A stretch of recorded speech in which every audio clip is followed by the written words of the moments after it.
J'ai passé vraiment beaucoup du temps pour comprendre une chose, mais une fois j'ai compris ce principe, ma vie a beaucoup changé. La vie et le monde qui est autour de nous est vraiment injuste. Et oui, c'est peut-être quelque chose qui est très évident ou banal, mais l'injustice, elle est partout.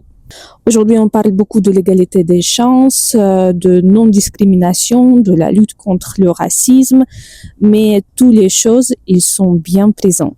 Et tu sais, ça ne sert à rien d'essayer de lutter contre ça. Si tu es différent par rapport à la plupart des personnes qui sont autour de toi, ça peut créer l'injustice. Tu peux avoir une différence culturelle, tu peux avoir une différence de l'apparence, tu peux avoir un autre point de vue, n'importe quoi. Et tout cela peut être une raison pour l'injustice. Et s'il te plaît, ne perds pas ton temps à essayer de te comparer avec les autres. Le monde autour de nous est injuste, mais Dieu est juste. Si tu ressens l'injustice vis-à-vis de toi ou vis-à-vis de quelqu'un d'autre, n'hésite pas de le confier au Seigneur. Et tu sais, ça fait vraiment la différence. Tu sais que Dieu est la justice et l'amour en même temps. N'oublie pas l'exemple de Jésus qui a vécu une injustice absolue. Il comprend tout à fait tout ce que tu es en train de vivre.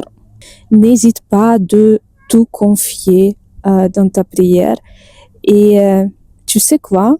Dieu trouve toujours un moyen pour rétablir la justice. Et donc, ça sert à rien de cumuler tous les regrets, toute la jalousie, toute la colère qui est peut-être juste. La colère peut être juste. Mais s'il y a une chose que je peux te conseiller, c'est de tout mettre au pied de la croix et de tout dire à notre Seigneur. Et crois-moi, il va trouver un moyen pour t'aider, lui seul.